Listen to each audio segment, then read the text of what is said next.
High court के composition की अगर हम बात करें तो हाई कोर्ट में एक चीफ जस्टिस होता है और कुछ अदर जजेस भी होते हैं। जैसे एज वो प्राइम जो हमारे प्रेसिडेंट होते हैं उनके ही द्वारा वो टाइम टू टाइम उन अपॉइंटमेंट की जाती है उनकी।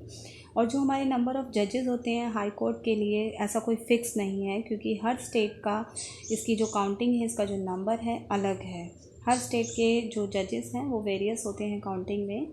जो चीफ जस्टिस होता है हाई कोर्ट का उसको प्रेसिडेंट ही अपॉइंटमेंट करते हैं लेकिन इसमें कंसल्टेशन होता है chief justice of the supreme court and governor of the concern state. That means जिस स्टेट के हाई कोर्ट के लिए अपॉइंटमेंट हो रही है चीफ जस्टिस की, उस स्टेट के गवर्नर भी उस मीटिंग में शामिल होते हैं। जब अपॉइंटमेंट के लिए मीटिंग होती है, कंसल्टेशन होता है, तो इस तरह से chief justice of supreme court and जो गवर्नर है कंसर्न स्टेट का प्रेसिडेंट के साथ में कंसल्टेशन होता है एंड तब वो उनको अपॉइंटमेंट किया जाता है चीफ जस्टिस को।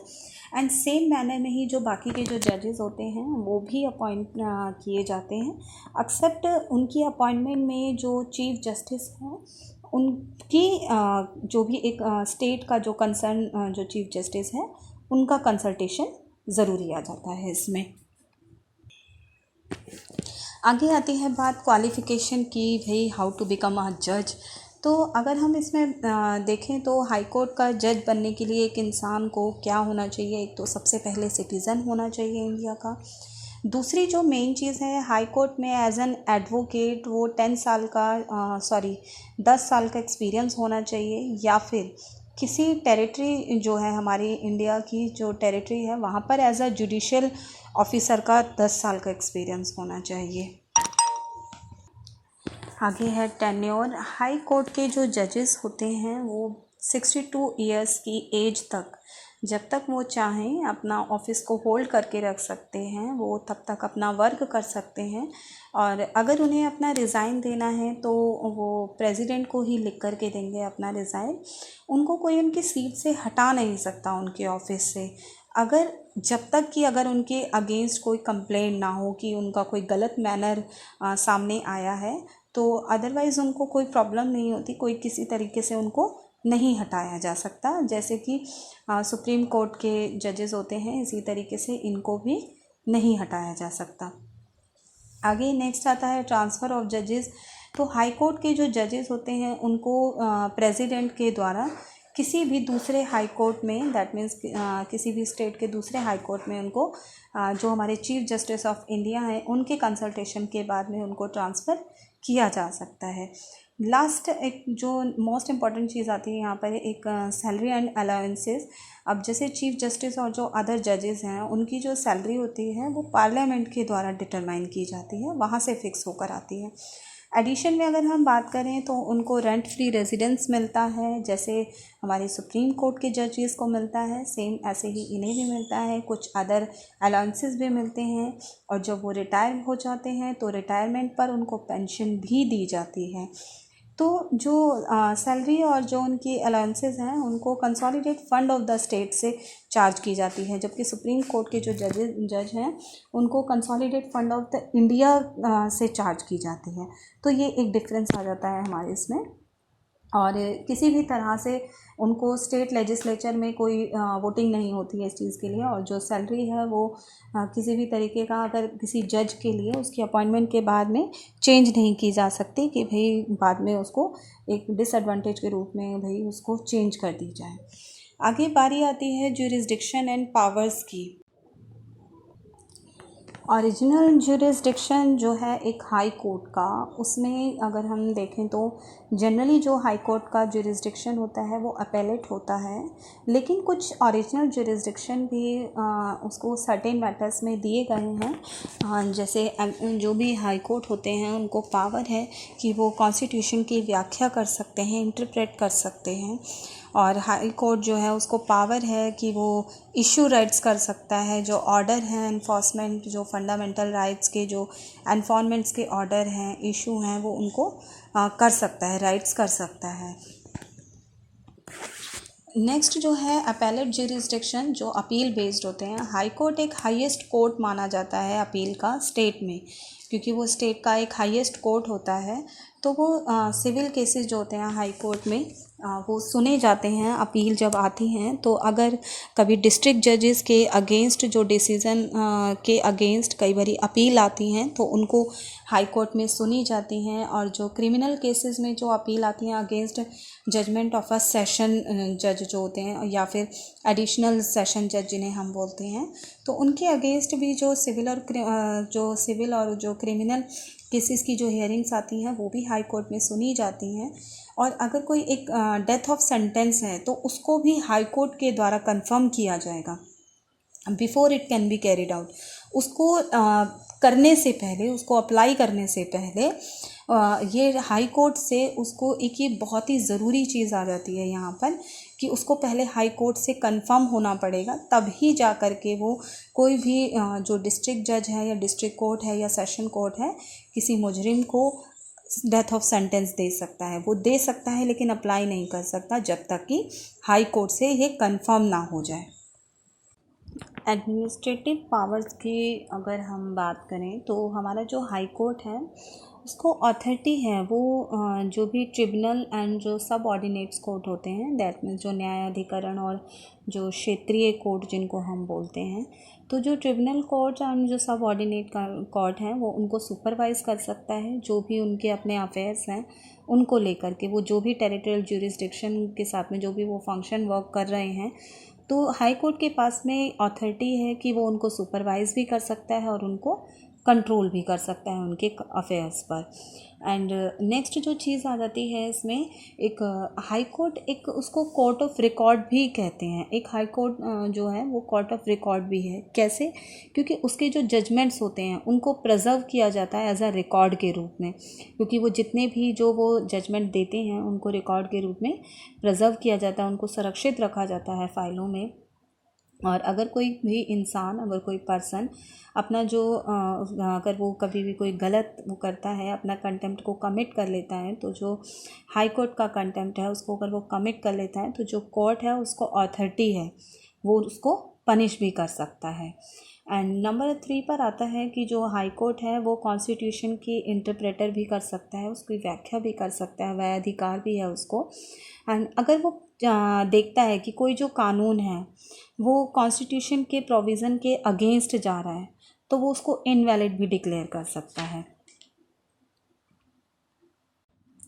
हमारे इंडिया में 3 टाइप्स के कोर्ट होते हैं। सबसे पहले ये मैंने वैसे जब हमने टॉपिक स्टार्ट किया था तभी बता दिया था, लेकिन फिर भी मैं एक बारी दोबारा बता देना चाहती हूँ यहाँ पे कि जो हमारे कोर्ट्स हैं वो 3 टाइप के होते हैं, supreme court, high court and district courts. तो अब हम बात करेंगे डिस्ट्रिक्ट कोर्ट्स के लिए। जो सब ऑर्डिनेट्स कोर्ट होते हैं, हर एक स्टेट का जो डिस्ट्रिक्ट्स हैं वहाँ पे एक जुडिशियल एडमिनिस्ट्रेशन डिवाइडेड होता है, हर स्टेट में होता है। जो हर डिस्ट्रिक्ट है वहाँ पर क्रिमिनल एंड सिविल कोर्ट्स होते हैं, और जो ये कोर्ट्स हैं ये डिस्ट्रिक्ट लेवल पर वर्क करते हैं। ये कोर्ट को सब ऑर्डिनेट के कोर्ट्स भी इनको हम बोलते हैं, बिलो होते हैं, उससे नीचे होते हैं ये। और जो सिविल कोर्ट्स हैं वो land property and money transaction से जो रिलेटेड केसेस होते हैं ये उनको सुनते हैं, उनकी हियरिंग करते हैं। एंड जो कोर्ट ऑफ जो हमारे डिस्ट्रिक्ट ऑफ जजेस होते हैं कोर्ट के, जो कोर्ट ऑफ द डिस्ट्रिक्ट जज होता है वो हाईएस्ट सिविल कोर्ट होता है एक डिस्ट्रिक्ट का। और उससे नीचे होते हैं हमारे सब ऑर्डिनेट सिविल जजेस एंड मुंसिफ आते हैं उनसे नीचे। नेक्स्ट जो आता है कि हाईएस्ट क्रिमिनल कोर्ट जो होता है एक डिस्ट्रिक्ट का, वो है कोर्ट ऑफ सेशन जज। उसे हम कोर्ट ऑफ सेशन जज बोलते हैं। यूजुअली क्या होता है कि ये प्रिसाइडेड होता है बाय जो डिस्ट्रिक्ट जज होता है वो इसको प्रिसाइड करता है, जो कि जिसको हम डिस्ट्रिक्ट एंड सेशन जज भी बोलते हैं।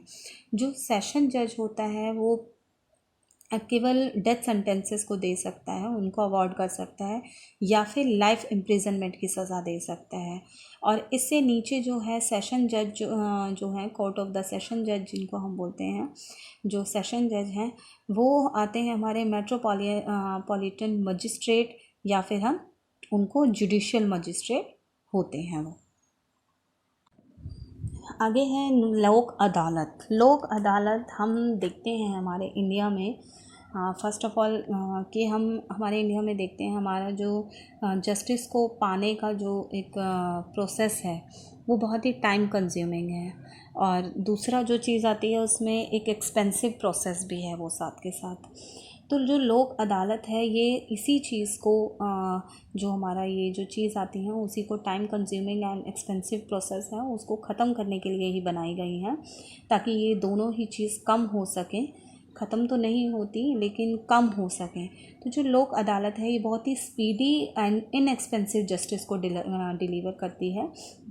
इट मीन्स बहुत ही जल्दी और बहुत बिल्कुल कम खर्चा होता है इसमें, जस्टिस को डिलीवर करते हैं। और ये एनकरेज करते हैं ज़्यादा से ज़्यादा कि डिस्प्यूट्स को सेटलमेंट के लिए एनकरेज करते हैं थ्रू कंप्रोमाइज़, कि जो भी पार्टीज़ हैं उनके बीच में कंप्रोमाइज़ करवा देते हैं, उनके जो डिस्प्यूट्स होते हैं उनको सेटलमेंट करते हैं थ्रू कॉम्प्रोमाइज़। उनको कुछ कॉम्प्रोमाइज़ दे देते हैं, कुछ फाइनेंशियली इस तरह से। जो लोक अदालत है वो जुडिशियल ऑफिस के द्वारा प्रिसाइडेड होती है, और इसमें कुछ और पर्सन्स भी होते हैं पोजीशन में जिनकी क्वालिफ़िकेशन होती है जो उस टाइम पे बताई जाती है, जो क्वालिफ़िकेशन रिक्वायरमेंट होती हैं, जो कि कुछ इस तरह से हमारे स्टेट के द्वारा प्रिस्क्राइब्ड की जाती हैं। अगर हम इसके कंपोजिशन के लिए बात करें तो हमारा जो लोक अदालत है वो 6 अक्टूबर 1985 को फर्स्ट टाइम आया था लोक अदालत, जो कि सबसे पहले दिल्ली में हुआ था। एंड उस दिन बहुत सारे लोगों ने अपना कंपनसेशन रिसीव किया था। ये वो लोग थे जो कि बहुत टाइम से अपने मोटर एक्सीडेंट क्लेम को कर रहे थे, उनके केसेस लड़ रहे थे, कंटेस्टिंग कर रहे थे, जो कि 1978 से थे। एंड तभी से जो लोक अदालत थी वो धीरे धीरे बाकी के स्टेट्स में भी इसको बनाया जाने लगा, होने लगी वो रेगुलरली। और इनका जो ज्यूरिसडिक्शन है वो बहुत ही, अब इनका जो लिस्ट है जो ज्यूरिसडिक्शन की वो अब बढ़ गई है। अब इसमें कुछ डिस्प्यूट्स और भी शामिल हो गए हैं, जैसे कि इलेक्ट्रिसिटी है, टेलीफोन बिल्स हैं, इंश्योरेंस क्लेम्स हैं, इस तरह के जो डिस्प्यूट्स हैं वो इसमें शामिल हो गए हैं। एंड जो गरीब लोग हैं जो कि बहुत ज़्यादा कॉस्ट नहीं दे सकते, वकीलों की फ़ीस नहीं भर सकते, कोर्ट के प्रोसीड्यूर को ज़्यादा नहीं कर पाते, उनके लिए जो लोक अदालत है ये बहुत ही बेस्ट ऑप्शन माना जाता है। जो लोक अदालत है वो लोगों के लिए एक रिलीफ की एक सेंस लेकर के आया है, लोगों के लिए बहुत ही राहत भरा वर्क करता है ये। आगे बात करते हैं public interest litigation, that means जिसको हम एब्रीविएशन में PIL यूज़ करते हैं, बोलते हैं। तो ये पब्लिक इंटरेस्ट लिटिगेशन PIL है क्या? अगर हम ट्रेडिशनली रूप में देखें तो एक जो जुडिशियल रेमेडी है उसको मांगा जा सकता था जिन लोगों के ऊपर कुछ जो सफ़र कर रहे हैं गलत तरीके से, जो जिनके साथ में कुछ लीगली रॉन्ग हुआ है उनके लिए। और जो सुप्रीम कोर्ट है वो रिलैक्स करता है अपने रूल में कई बार, क्योंकि जब जो गरीब जो लोग हैं, जो गरीबों की जो भीड़ है वो उस कोर्ट ऑफ लॉ तक अप्रोच नहीं कर पाता, क्योंकि हम देखते हैं बहुत सारे ऐसे गरीब लोग हैं जो गरीबों की भीड़ है वो सुप्रीम कोर्ट तक, कोर्ट ऑफ लॉ तक बिल्कुल नहीं पहुंच पाता। अब आज के लिए अगर हम बात करें तो कुछ ऐसे इंडिविजुअली कुछ ऐसे पर्सन्स हैं जो पब्लिक स्पिरिट के रूप में काम करते हैं, या फिर कुछ ऑर्गेनाइजेशंस हैं जो कि उन गरीबों के बिहाफ पर कोर्ट में जाते हैं, जिनको दबा दिया जाता है, उनके बिहाफ पर वो कोर्ट में जाते हैं। उनके लिए इंसाफ पाने के लिए वो लोग जो ऑर्गेनाइजेशन है जिन्हें हम NGO भी बोलते हैं, नॉन गवर्नमेंटल ऑर्गेनाइजेशन जिन्हें हम बोलते हैं, कई बार वो भी पब्लिक स्पिरिट के लिए वर्क करते हैं। या फिर कुछ और इंडिविजुअली लोग हैं जो कि किसी ऑर्गेनाइजेशन से नहीं जुड़े हुए होते और फिर भी वो पब्लिक स्पिरिट के लिए, पब्लिक वेलफेयर के लिए वर्क करते हैं। तो ये वो कोर्ट के में जाते हैं और लोगों के भले के लिए वो वहाँ पर PIL दर्ज करते हैं। तो कुछ सर्टेन केसेस होते हैं जो कोर्ट है वो न्यूज़पेपर की जो रिपोर्ट होती हैं उनके बेसिस पर एक्टेड रहता है, वो एक्ट मांगता है, वो करता है एक्ट। तो इस तरह से जो पब्लिक इंटरेस्ट लिटिगेशन है उसका जो मतलब है वो उसका मतलब ये आ जाता है कि वो पब्लिक इंटरेस्ट के प्रोटेक्शन में वर्क करता है। पब्लिक इंटरेस्ट लिटिगेशन जो है ये एक रेवोल्यूशनरी इनोवेशन था जिसमें अटेम्प्ट किया गया था कि लोगों के लिए रेस्क्यू प्रोग्राम्स चलाए गए थे और जो नीडी लोग हैं उनके बेनिफिट के लिए इसको फ्रेम किया गया था। दैट मीन्स जो PIL है इसका मतलब होता है कि जो कोई भी जो इंडिविजुअली पब्लिक इंटरेस्ट के लिए पब्लिक वेलफेयर के लिए वर्क करता है, जो भी अगर कोई इंडिविजुअली पब्लिक स्पिरिट के लिए वर्क करता है या फिर कोई ऑर्गेनाइजेशन वो उनके लिए जो वर्क करता है तो वो on the behalf of the poor वो पिटिशन दे सकते हैं। जो गरीब लोग कोर्ट तक नहीं पहुंच पाते हैं न्याय पाने के लिए, वो ऑर्गेनाइजेशन के लोग या फिर कुछ और लोग जो कि लोगों के भले के लिए काम करते हैं तो वो PIL दर्ज कर सकते हैं, पिटिशन दे सकते हैं वो उन लोगों के लिए, गरीब लोगों को न्याय दिलवाने के लिए। तो जो कोर्ट है वो रिकॉग्नाइज कर सकता है इसको। टेलीफोन पहले जब कर सकता था पोस्ट कार्ड के द्वारा, लेटर हो गया, कोई टेलीग्राम है, वो एज अ पिटिशन वर्क करते थे। एंड जो कोर्ट है उसके पास में एक ही है चीज़ कि वो अपने आप को सेटिस्फाई करे उन जो लोग हैं, जो इंसान है, जो पर्सन है या फिर कोई इंस्टीट्यूशन है जो कि अच्छे काम करने में विश्वास रखते हैं और ऐसा नहीं कि वो सिर्फ रिवेंज ले रहे हैं या फिर कोई उनका पर्सनल फ़ायदा है। जब तक वो इस चीज़ को लेकर के, हमारा जो कोर्ट है वो इस चीज़ को लेकर के सेटिस्फाई नहीं हो जाता तब तक वो उस पिटीशन को अप्रूव नहीं करता। और जो ये PIL है ये गवर्नमेंट पर भी दबाव डाल सकता है, अथॉरिटीज़ पर भी दबाव डाल सकता है, जो रिलेटेड डिपार्टमेंट हैं उनके ऊपर वो उनके जो टास्क हैं जो उन्होंने परफॉर्म किए हैं उनसे वो पूछ सकता है कि उन्होंने क्या क्या काम किए गए हैं। अब इसका प्रोसीड्यूर आता है कि PIL को फाइल करने का क्या प्रोसीड्यूर है। PIL केसेस में अगर हम देखें तो सुप्रीम कोर्ट और हाई कोर्ट दोनों ही यूजुअली अपॉइंट करते हैं, एक फैक्ट फाइंडिंग कमीशन को अपॉइंट करते हैं और उस फैक्ट फाइंडिंग कमीशन का काम होता है वो पूरी जो कंसर्न पर्सन है वो उससे पूरे ऑर्डर्स उसको देता है कि जो भी रिलीफ है, जो भी उससे रिलेटेड जो जानकारी है वो उनको पास आउट करे, ताकि फैक्ट फाइंडिंग कमीशन को जो कंसर्न पर्सन है जिसने PIL दर्ज करी है, पिटीशन दी है, वो सारी रिपोर्ट्स को कलेक्ट करके वो उस फैक्ट फाइंडिंग कमीशन को देता है, वहाँ पर जमा करता है। और थ्रू PIL केसेस जो हमारा सुप्रीम कोर्ट है वो डिफेंडर, दैट मीन्स जो रक्षक है, और चैम्पियन हम यहाँ पर उसके लिए बोल रहे हैं जो कि गरीब और जो लोग हैं जो मजबूर हैं उनको वो एक तरीके से दबाव में जो रखता है तो वो उनको एमर्ज करता है, उनको एक तरीके से बताता है वो उनको। जैसे आज की डेट में हम देखते हैं जो बॉन्डेड लेबर्स हैं या एक्सप्लॉयटेड वीमेन हैं, जो अंडर ट्रायल प्रिजनर्स हैं, विक्टिम ऑफ पुलिस टॉर्चर हैं, तो इस तरीके से बहुत सारे उनके राइट्स को सिक्योर करता है हमारा हाई कोर्ट। हमारा सुप्रीम कोर्ट, हमारा जो कॉन्स्टिट्यूशन है उसने सुप्रीम कोर्ट को ये अथॉरिटी दी है कि वो सभी के राइट्स को सिक्योर करे, प्रोटेक्ट करे। तो ये ऐसा इसलिए था, PIL को इसीलिए के ही वजह से आज हम देखते हैं हमारे जो गवर्नमेंट स्कूल्स हैं, जो गवर्नमेंट एडेड स्कूल्स हैं, वहाँ पे चिल्ड्रन को, बच्चों को मिड डे मील स्टार्ट करवाया गया था। ये सिर्फ PIL की वजह से ही पॉसिबल हो पाया था, जब कुछ इंडिविजुअल जो कि पब्लिक स्पिरिट जो लोग थे उन्होंने जब इस चीज़ के लिए दिया था, वहाँ पर PIL दिया था कि लोगों को, क्योंकि जो बहुत सारे हमारे कंट्री में ऐसे बच्चे हैं जो एजुकेशन तो दूर, उनको 3 वक्त का खाना भी नहीं मिलता, तो ये एक पिटीशन ही डाली गई थी, PIL दी गई थी, जिसकी वजह से आज हमारे गवर्नमेंट के ऑलमोस्ट गवर्नमेंट स्कूल्स जो हैं वहाँ पर बच्चों को मिड डे मील प्रोवाइड किया जाता है।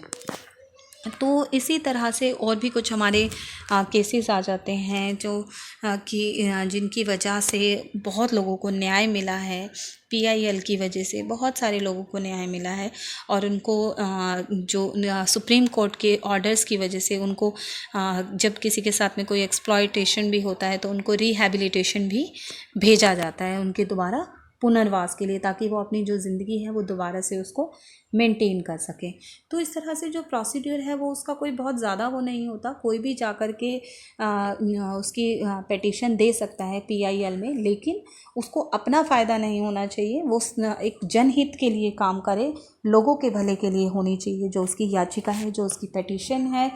दूसरा, इसमें 2 कॉपीज़ दी जाती हैं, 2 कॉपी फाइल होती हैं, एक चाहे वो हाई कोर्ट में जाए, अगर हाई कोर्ट में है तो वहाँ पर उसको 2 कॉपी देनी पड़ेगी उस पिटीशन की, और सुप्रीम कोर्ट को 5 सेट ऑफ पिटीशन दी जाती हैं। और जो इसकी फ़ीस होती है वो 50 रुपीज़ होती है, जो कि पिटीशन की फिक्स्ड है। और जो इसका प्रोसीडिंग है वो सेम उसी मैनर में होता है जैसे कि बाकी के केसेस होते हैं। तो ये इसका प्रोसीडियर हो गया। तो इस तरह से जो PIL है वो लोगों के भले के लिए वर्क करता है। कोई भी इंसान जो लोगों के भले के लिए वर्क करना चाहता है, ना कि अपने लिए, कोई भी इंडिविजुअली पर्सन है या फिर कोई ऑर्गेनाइजेशन है, जब भी वो जनहित के लिए काम करना चाहते हैं, अगर उन्हें कुछ अपने आसपास में कुछ गलत होते हुए दिखाई देता है तो वो उसकी पूरी पहले जांच पड़ताल करें और अच्छे से रिपोर्ट बनाते हैं, तब जा कर के वो उसको अपनी PIL पिटीशन फाइल करवा सकते हैं। तो आज का जो हमारा वीडियो है वो यहीं ख़त्म होता है, और आज इस वीडियो में हमने इस टॉपिक को फिनिश कर दिया है, कंप्लीट कर दिया है। आज इसमें हमने हाई कोर्ट और सब ऑर्डिनेट कोर्ट एंड लोक अदालत के बारे में जाना, and most important cheese PIL, जिसको हम पब्लिक इंटरेस्ट लिटिगेशन बोलते हैं, उसके बारे में भी जाना। So thanks for watching. Please like, share and subscribe my channel.